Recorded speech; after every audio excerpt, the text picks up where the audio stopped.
L'Asie est souvent nommée l'atelier du monde, compte rendu de ces gargantuesques exports de biens en tout genre. Ils y sont fabriqués notamment à cause de charges salariales infinitésimales par rapport aux coûts qu'ils pourraient entraîner dans nos pays. Mais les divers biens issus de ces usines et fabriques ne sont pas les seuls éléments de notre quotidien venus du pays du soleil levant. En effet, la culture japonaise a la cote. Elle s'exporte en quantité pantagruélique dans nos contrées. Un nombre de mangas incommensurable se vend tous les jours. Un nombre cyclopéen d'animés est visionné quotidiennement. Un nombre éléphantesque de jeux vidéo est en ce moment même en train de distraire un nombre exorbitant d'Européens. Bref, lorsque l'on sait cela, il n'est pas surprenant d'apprendre que de nombreux salons et expositions voient le jour un peu partout en Occident. C'est justement l'un d'entre eux que nous avons décidé d'aller visiter. Bienvenue à la Medinesia, l'un de ces salons qui reprend la culture asiatique comme par exemple les mangas. Mais qu'est-ce qu'un manga? Eh bien c'est un livre qui se lit de droite à gauche, souvent en noir et blanc dû au nombre exorbitant de mangas imprimés dans le monde.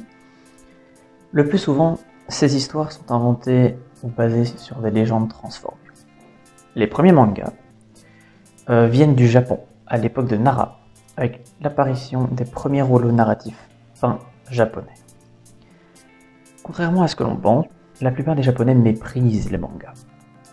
Ils les voient comme de la sous-culture, car pour eux la musique est maître art. Et les mangas sont plus destinés à la communauté geek. Ils sont vus comme des objets de grande consommation.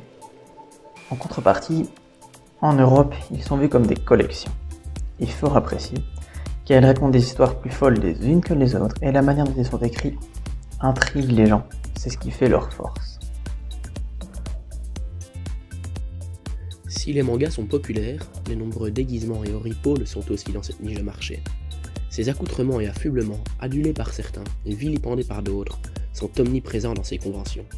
Mais les déguisements sont directement inspirés des mangas et ou animés présents dans ces conventions.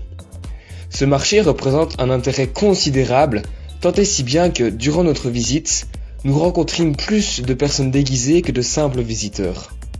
Mais quel est le rapport avec la culture, me direz-vous? Il est très simple. Les fans et admirateurs de mangas et d'animés veulent ressembler à leurs héros.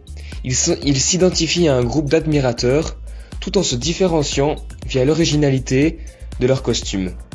Bien qu'il existe des centaines de groupes différents, c'est dans la joie, les free hugs et l'échange que s'est déroulée la Medinesia 2019 à Namur Expo. il faut savoir que le phénomène de cosplay est relativement nouveau. L'antédiluvien jeu de Go, lui, ne date pas d'hier. Monsieur Laurent, spécialiste de la discipline, nous en apprendra davantage au sujet de ce jeu de stratégie ancestrale. Ok, donc bonjour. Bonjour. Tout d'abord, en quoi consiste le jeu de Go? Qu'est-ce que c'est principalement? Alors, le jeu de Go est un jeu qui a plus de 2000 ans, le plus grand jeu de stratégie au monde. C'est un jeu de conquête de territoire. Donc le but va être de construire le plus grand territoire possible sur le plateau. Et celui qui en aura le plus à la fin de la partie aura gagné. D'accord. En quoi est-ce que le jeu de Go est culturellement imposé en Chine? Alors, en Asie complète. Voilà, donc c'est un jeu principalement asiatique. Il a été créé en Chine. Alors l'origine exacte, on ne l'a pas exactement. On parle beaucoup de légendes qui remontent à très loin. En Chine, ça représentait le 5e art sacré, au même titre que la calligraphie, que la musique. Donc c'était vraiment un grand pilier de la culture chinoise. Tant et si bien que même les officiers de l'armée chinoise étaient obligés d'apprendre le Go pour pouvoir avoir un commandement. Parce que le Go, en fait, reprend vraiment les principes de guerre. Et ben on a Sun Tzu dans son livre L'art de la guerre qui explique les grands stratagèmes de guerre et on peut appliquer chacun de ces stratagèmes justement au Go. Ce qui en fait un outil très intéressant au niveau stratégie militaire. Avec plus de 18 000 participants selon l'organisateur, la Retro Medinesia a connu un franc succès sur le plan comptable. Elle aura attiré les foules et aura permis à de nombreux jeunes et moins jeunes de découvrir ou redécouvrir tout un pan de la culture orientale. Cette édition 2019 aura donc su convaincre un grand nombre d'adeptes de jeux vidéo, mangas et animés, et probablement de nombreux curieux. Mais la popularité est-elle source de légitimité et de qualité ?